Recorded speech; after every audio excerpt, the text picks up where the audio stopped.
Paris, dans le quartier du Marais. Une foule est venue visiter une drôle d'exposition.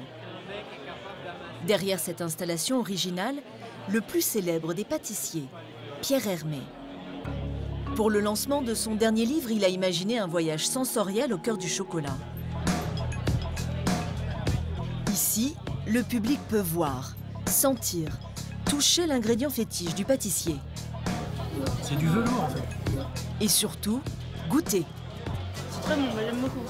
Je connaissais déjà de nom Pierre Hermé, mais aller dans sa boutique et découvrir l'exposition, je me suis dit que c'était pas cassé. Bonjour monsieur. Pierre Hermé. Enchanté monsieur. C'est génial en tout cas votre expo, c'est très bon. Vous avez commencé à goûter, vous avez commencé à découvrir des choses? Oui, c'est très bon. C'est le seul compliment qui est intéressant. Est-ce que c'est bon? Parce que déjà, si on doit se poser la question, c'est emmerdant. C'est-à-dire qu'on a un doute. Un grand gourmand devenu le chef de file d'une nouvelle génération de pâtissiers. Où qu'il aille, Pierre Hermé se plie au jeu des photos devant des fans intimidés. Vous vous rendez compte que ça peut être un peu impressionnant finalement de vous rencontrer? Je me rends compte de par les réactions des gens, mais en même temps, il n'y a pas de quoi. Alors c'est vrai que si je rencontre, moi, je rêverais de rencontrer le Dalai Lama, c'est vrai que je serais impressionné. Mais bon, il n'y a pas de comparaison avec un pâtissier. Un simple artisan qui vient pourtant d'être élu le meilleur pâtissier du monde. Loin de son image de superstar, Pierre Hermé est un homme plutôt réservé. Bonsoir à toutes, bonsoir à tous. Merci d'être venus nombreux ce soir, partager avec nous le chocolat. Merci. Un surdoué un peu timide, Christophe Michalak, une autre star de la pâtisserie, a longtemps travaillé avec lui. Quand on ne le connaît pas, ce qui est difficile, c'est qu'on a l'impression qu'il a du recul ou qu'il peut paraître un peu froid. Mais en fait, pas du tout, c'est une forme de timidité. En moins de 20 ans, ce virtuose de la pâtisserie a conquis le monde avec ses macarons. Il a modernisé l'univers des gâteaux et a inventé le dessert gastronomique en boutique. Comment travaille-t-il? Où trouve-t-il son inspiration? Portrait de celui qu'on appelle le Picasso de la pâtisserie.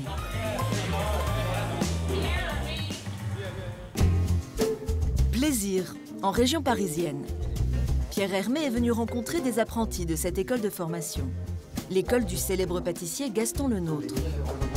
Un établissement qu'il connaît bien, il y arrive en 1976, à 14 ans, tout droit venu de son Alsace natale. Messieurs, dames, bonjour. Bonjour. Alors évidemment, ça provoque chez lui une certaine émotion. Ça vous rappelle des souvenirs? Eh ouais. Pour moi, c'est vraiment là que j'ai appris les bases de mon métier. Pas plus tard que cette semaine, j'ai travaillé sur les madeleines et je me suis revenu en arrière en me disant comment on faisait chez le nôtre. Aujourd'hui, comme tous les vendredis, les élèves de première année présentent leur travail de la semaine et la présence du meilleur pâtissier du monde les rend un peu nerveux. J'ai essayé de faire un petit décor, mais si j'avais su que vous veniez, j'aurais pas tenté quelque chose que je ne savais pas faire. Faut oser, hein. En fait, si on n'ose pas, on ne sait pas qu'on n'est pas capable de faire et après, on n'est pas capable de l'améliorer. Donc là, vous savez que vous devez l'améliorer, donc ça va vous servir. Moi, quand je vois ça, je ne vois pas du travail d'apprenti, là. C'est déjà, on est passé au niveau supérieur. Je suppose que de savoir qui vous veniez aujourd'hui, ça a dû mettre un petit coup d'émulation sur les apprentis. Finalement, je m'aperçois que vous devriez venir un peu plus souvent la semaine. Je serais plus content encore. Un des chefs de l'école a fait ses classes ici même avec Pierre Hermé. Il se souvient qu'à 15 ans, le célèbre pâtissier sortait déjà du lot. Il avait quelque chose de plus.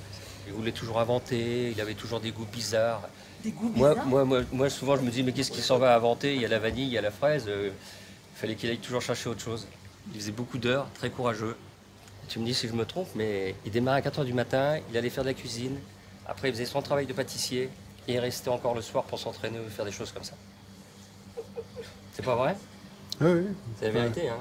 Mais disons que j'avais une soif d'apprendre et j'ai trouvé chez le nôtre de quoi apprendre. Donc c'est formidable pour moi. Moi, j'avais envie de tout apprendre. Au revoir à tous. Au revoir. Une passion qu'il a dans le sang. À 9 ans déjà, Pierre Hermé avait choisi sa voie. C'est son père, boulanger-pâtissier, qui lui a transmis cet amour du métier. Enfant, si je voulais aller le voir, il fallait que j'aille à l'atelier, parce qu'il travaillait beaucoup. Donc j'allais le voir, je passais du temps avec lui. Donc du coup, j'étais vraiment en contact, tu posais des questions. Et surtout, je voyais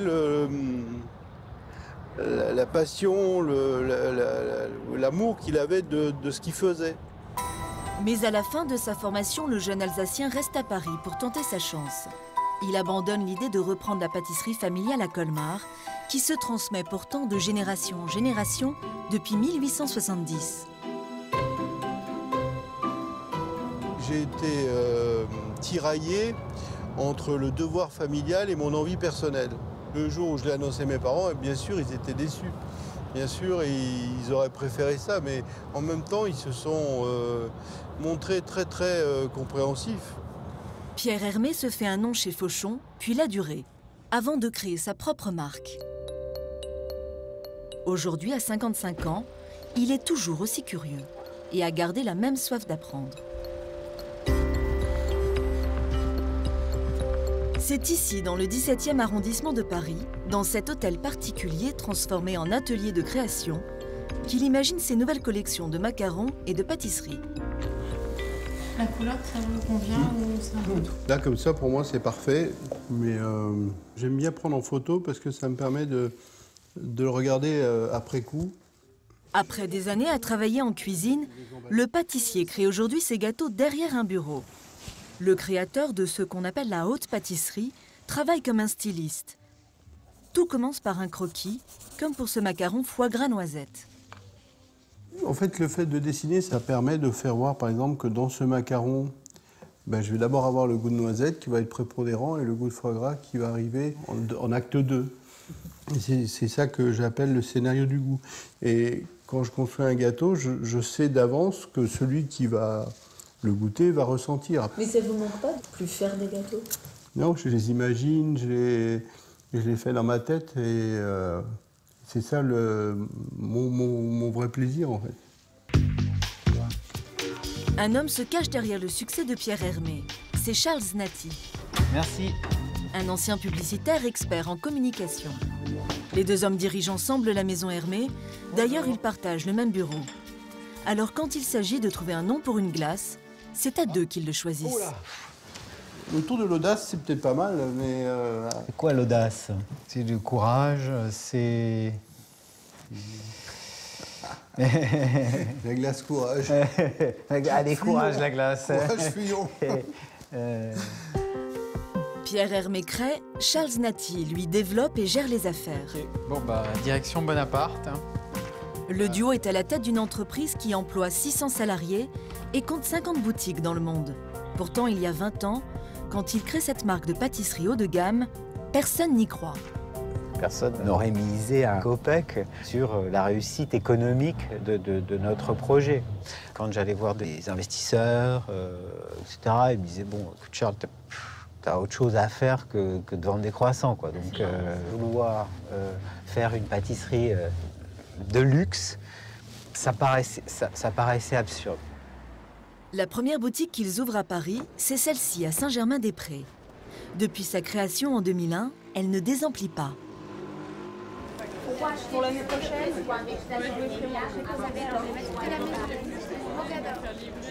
Ce qui a fait la renommée de Pierre Hermé, c'est le macaron. Un petit gâteau qu'il a réinventé, moins sucré, avec des saveurs originales. C'est Pierre et moi qui avons inventé l'histoire moderne du macaron. C'est quand même grâce à nous qu'on s'est mis à en parler beaucoup et que les confrères s'y sont aussi attelés. Et si on trouve beaucoup de macarons un petit peu à droite à gauche, je pense qu'on y est pour une bonne partie. La boutique joue la carte du luxe. Packaging, design, leur idée de génie, faire de ces petits gâteaux tout simples une expérience gastronomique. Le chocolat Chuao vient du Venezuela. Ici, on a le truffe blanche et noisette, qui là est un produit d'exception. Je viens pas tous les jours chez Pierre Hermé. Quand je viens, je m'achète beaucoup, mais c'est un produit de luxe, c'est un produit de fête. Et pour ces petits bijoux, les clients sont prêts à mettre le prix. 30 € le coffret de 12 pièces. Les gâteaux, les macarons, ils sont plus chers que d'autres? Le luxe, c'est quoi? C'est la qualité des ingrédients qu'on utilise et la quantité le savoir-faire artisanal qui est dans chaque produit. C'est ça le luxe en fin de compte. Un luxe assumé. Macarons, foie gras, truffes blanches. Ici, on ne se refuse rien. Utiliser des ingrédients hors du commun, c'est ce qui plaît à Pierre Hermé. Dans son bureau, il a toujours à portée de main des produits insolites pour de futurs desserts. Poivre de cassis, capre séché et miel de fleurs de basilic. En ce moment, il a jeté son dévolu sur un petit citron noir venu d'Iran. Un citron vert bouilli et séché au soleil, au goût très particulier. On sent bien l'agrume, mais après, il y a des notes boisées, des notes presque de cuir. Et je pense que je suis en train de réfléchir sur des choses. Par exemple, citron noir et chocolat. J'aime bien cette idée, ça me va. C'est à l'étage que toutes les recettes sont réalisées et testées par l'équipe de Pierre Hermé. C'est les premiers essais de bonbons au chocolat infiniment citron noir, ça? La ganache alliant citron noir et chocolat est prête. Pierre Hermé goûte pour la première fois cette combinaison qu'il a imaginée. Une sorte d'amertume, hein? Non. Là, du coup, on a le chocolat d'abord. Et puis après, on a le prolongement, on a l'acidité, puis ensuite, on a le prolongement du parfum du citron noir. Et on revient sur le chocolat. C'est nickel, hein? C'est bien. Peut-être on peut monter un tout petit peu la note citron noir. Comme souvent avec un parfum qui lui plaît, le célèbre pâtissier a imaginé une version macaron. Ça vous arrive d'être déçu parfois? Ce qui m'arrive, c'est qu'il se produise un décalage entre ce que j'ai en tête, et donc la recette que j'ai écrite, et le résultat. Parfois, ça peut être une question de goût, ça peut être une question de texture. Après, effectivement, quand on goûte un truc, il faut que ça soit évident. Il faut que ce soit évidemment bon. Ça ne marche pas toujours, alors si le pâtissier n'est pas satisfait, la recette est mise de côté pour être retravaillée. Photo et vous me l'envoyez. Ça marche des fois du premier coup, c'est assez rare. Hein. Ouais. Mais c'est vrai que moi, souvent, je suis étonnée de la justesse de la recette de départ. Et par contre, il y a d'autres recettes où c'est un tâtonnement très long. Des fois, Manon voit que ça ne peut pas marcher du tout, donc elle modifie déjà. Et elle dit à monsieur Hermé, on a déjà modifié ça parce que voilà, c'était pas assez coloré, c'était pas assez noir. Enfin, on s'obstine, mais voilà, à un moment donné, si monsieur Hermé n'a pas la sensation du c'est bon, bah, il laisse pas tomber, mais on le met en attente. Certaines créations peuvent mettre plusieurs années à voir le jour. Le pâtissier travaille en permanence sur une trentaine de nouvelles recettes. Son inspiration, il va la chercher partout, lors de ses voyages et même en week-end. Chaque mois, Pierre part quelques jours en Corse, la terre natale de Valérie, sa compagne depuis 4 ans. Mais tu n'as pas de café, toi? Non, c'est bon. Tu en veux pas? Tu veux un thé? Ouais. Allez. C'est lors d'un festival gastronomique qu'ils se sont rencontrés. Un coup de foudre. Depuis, ils ne se quittent plus. Macaron. Les jardins de Valérie? Ça fait longtemps. Hein. L'année dernière, le pâtissier, inspiré par sa muse, crée une ligne de macarons au cédrat et à l'immortel, une fleur typique de la région. Une surprise pour Valérie. Bon, en fait, j'avais les yeux fermés, donc il l'a mis dans la bouche comme ça. Et tout d'un coup, mais tu as une vague d'images, de souvenirs, de choses, d'odeurs. Voilà, la Corse arrivait d'un coup comme ça. Qu'elle me dise c'est la Corse, pour moi, c'est que c'était bon, quoi. Le goût y était. Puis Pierre, c'est quelqu'un qui exprime pas beaucoup, et c'est vrai que c'est une belle déclaration d'amour. Ouais. Une déclaration d'amour en gâteau. À chaque fois qu'il vient en Corse, il y a un endroit où le pâtissier adore aller. À quelques kilomètres de chez eux, les vergers de l'INRA, l'Institut national de recherche agronomique, sont devenus le repère de Pierre Hermé. Bonjour Yann. Bonjour Pierre. Ça va? Ça va bien? Une plantation gigantesque de 13 hectares qui compte plus de 1000 variétés d'agrumes. À chacune de ses visites, Pierre en explore quelques parties, selon les saisons. Là, ce sont les citrons et les mandarines qui l'intéressent. Dans les agrumes, ce qui est intéressant, c'est que tu as à la fois le parfum, l'acidité et l'amertume. Rien que l'odeur déjà dans sa peau. Elle a un côté un peu fleur d'oranger, tu trouves pas? Et là, j'aime bien aussi le côté vert. Elle n'est pas du tout prête encore. Hein. Ah, elle n'est pas prête. Hein. Elle n'est pas prête. Elle n'est pas prête. Alors je ne vais pas être prête. Non, mais tu goûterais la mandarine méditerranéenne. Curieux, Pierre veut tout sentir, tout goûter. C'est un paradis ici pour vous. Enfin, c'est juste une merveille quoi, de variété, de goût, de texture. Enfin, moi, j'adore. J'apprends. Je viens apprendre des choses. C'est vous qui avez fait connaître cet endroit à Pierre? Oui. C'est Valérie qui m'a fait connaître. On a passé 4 heures ici la première fois. Puis chaque fois qu'il y a des chefs, des pâtissiers qui viennent, c'est vrai que Pierre adore leur faire découvrir cet endroit. Il est unique cet endroit. Yann en parle mieux que moi, mais c'est la plus grande collection d'agrumes au monde. Le pâtissier veut lancer une nouvelle collection de desserts. Ce jour-là, il cherche la perle rare, un fruit original qu'il pourrait utiliser. Je ne cherche pas, je trouve.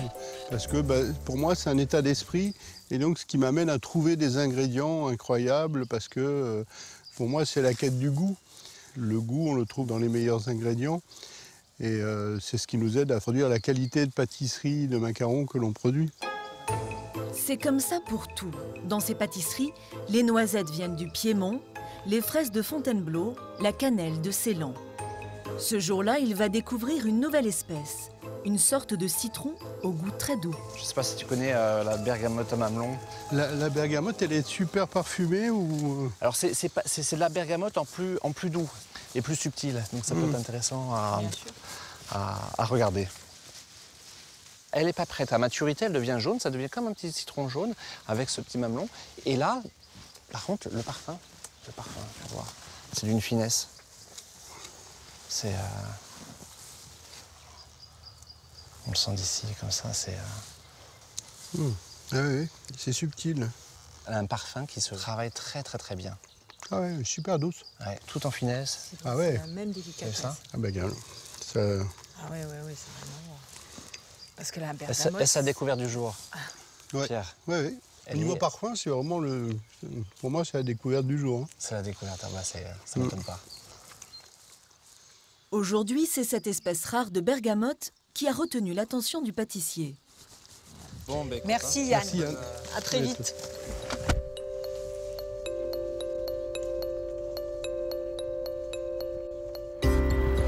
Lendemain matin, retour à Paris. Comme chaque lundi, l'équipe se retrouve pour une réunion de travail. L'occasion pour le chef de partager ses dernières trouvailles. Alors ça, c'est un cédrat. Ça, coupé super fin, comme un carpaccio. C'est délicieux. Mais ce jour-là, c'est surtout un tout autre événement qui mobilise les troupes. Dans quelques semaines, Pierre Hermé est invité à créer un dessert insolite pour une grande soirée de gala à Macao. Alors pour le dessert pour Macao, il faut trouver un moyen de faire des étoiles sur les sphères en chocolat. La soirée, c'est une soirée Michelin, donc le clin d'œil, c'est les étoiles.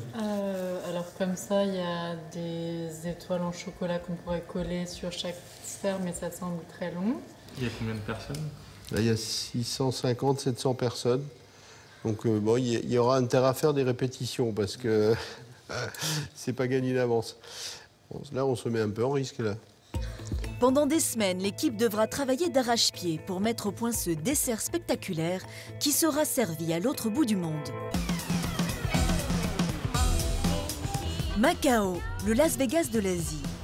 Casino, palace et des mesures. C'est ici, dans ce grand hôtel, qu'aura lieu dans 24 heures une soirée prestigieuse. This is a dessert, I call sensation, infinitely chocolate. Dernier briefing au serveur. Tout est orchestré au millimètre près pour ce dîner qui marque le lancement du célèbre guide Michelin en Asie. Pour l'occasion, 7 chefs étoilés venus du monde entier sont invités à préparer des plats d'exception. When the dessert will come out, you will have some smoke coming from the plate. We will serve this dessert a little bit quick because the smoke is going fast and fast. En effet, Pierre Hermé a imaginé une mise en scène pour son dessert. Utiliser de la neige carbonique pour créer un nuage de fumée autour de l'assiette. Julia. Le pâtissier a prévu une répétition générale avant le grand soir pour s'assurer de l'effet. Mais le temps d'arriver à la table, plus de fumée.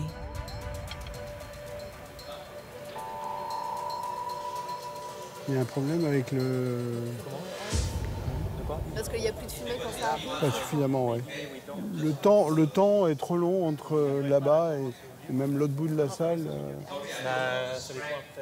Ou alors, il y a une solution, c'est de mettre d'abord l'eau, mais en salle déjà. D'abord mettre l'eau en salle déjà. Michael, le chef pâtissier, tente un deuxième essai. Monsieur Hermé. Hop, on l'a, c'est bon. Ben, demain, il va falloir assurer. Hein. Le premier renvoi, on n'avait pas mis assez d'eau. On a eu peur d'en mettre de trop. Donc là, on a mis légèrement plus d'eau. Et ce qui fait que quand l'assiette arrive à la table, il y a encore toute la fumée. Pour le gala, il ne suffira pas d'assurer pour quelques assiettes, mais pour une salle de 600 personnes. Lendemain matin, Pierre Hermé est venu visiter un de ses magasins flambant neufs, le 20e à ouvrir en Asie. C'est ici, sur ce continent, que le succès des macarons a débuté il y a 20 ans, avec la première boutique à Tokyo. Julia, directrice de la marque en Chine, l'accompagne. Là, je suppose que vous avez prévu de mettre des choses derrière ou Au milieu et en haut, on va mettre les coffrets de Noël. Elle va être complétée dans les prochains jours. D'accord. L'impression d'ensemble est agréable, je trouve, la boutique. Mais il faut maintenant donner un peu de vie, je crois. Le tour du propriétaire ne dure que quelques minutes. Rapidement, le meilleur pâtissier du monde s'éclipse pour aller sur les stands un peu plus loin. Car il y a une chose à laquelle Pierre Hermé ne peut pas résister, les parfums. Des fois, ça vous inspire? Oui, parce que c'est très proche.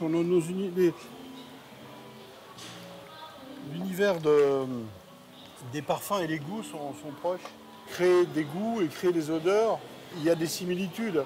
L'idée de créer des parfums est quelque chose pour moi qui est une évidence. C'est la bougie feu de bois, j'adore.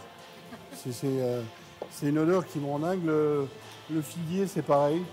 La feuille de figuier, moi, c'est quelque chose que je travaille. Et quand ça cuit, ça développe une odeur qui est très proche de ça. On en mangerait. Les parfums ont tellement d'importance pour Pierre Hermé qu'il y a une règle à laquelle il ne déroge pas. C'est vrai que dans une boutique de pâtisserie, j'aime bien que ça sente la pâtisserie ou qu'il y ait une odeur, mais pas celle des parfums mélangés. Et donc chez Pierre Hermé, on demande aux vendeurs de ne pas porter de parfum pendant qu'ils travaillent. Ok, thank you. Evening.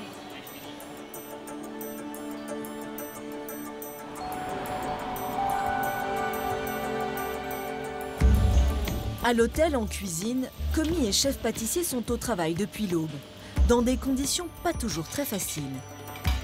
En salle réfrigérée, Manon, en charge de la crème glacée, travaille par moins 10 degrés. Ouais, j'ai plus de 300 pédales.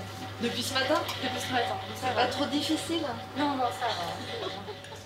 Michael, lui, doit garnir les 600 sphères chocolatées. C'est un peu la pression?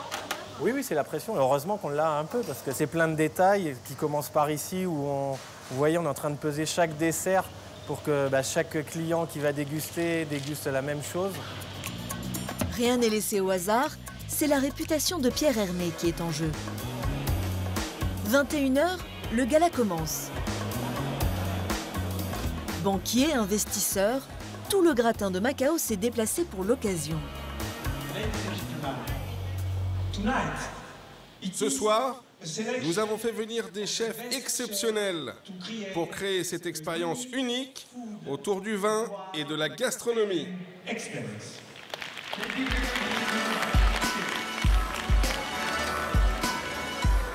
Un voyage de haute volée dans l'univers de la gastronomie pour ces quelques privilégiés qui ont déboursé 700 € par personne.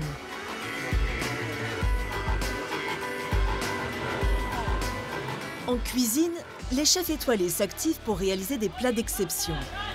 Saint-Jacques au citron caviar et viande, aux truffes blanches.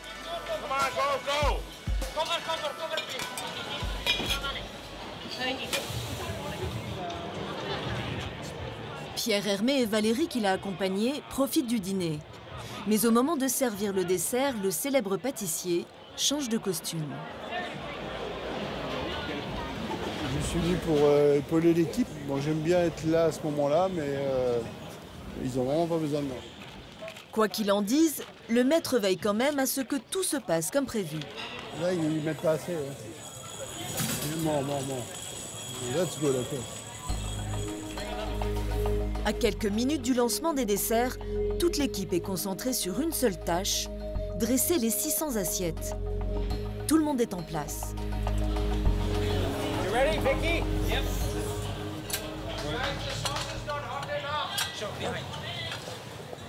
Again, water, please. La star de la pâtisserie n'hésite pas à mettre la main à la pâte pour rectifier la moindre erreur. C'est parti. Les assiettes arrivent dans un nuage de fumée. Le pari de Pierre Hermé est réussi. Vous êtes content? Oui, après, c'est pas moi qu'il faut demander si je suis content, c'est ceux qui ont mangé le dessert.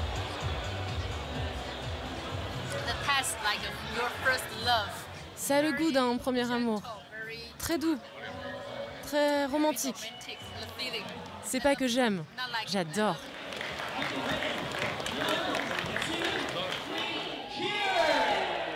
Après 40 ans de métier, Pierre Hermé est toujours animé par la même envie, donner du plaisir à ceux qui mangent ses desserts. Le pâtissier s'apprête à repousser encore plus loin ses limites. Il travaille actuellement sur une recette de macarons qui pourrait être envoyée dans l'espace.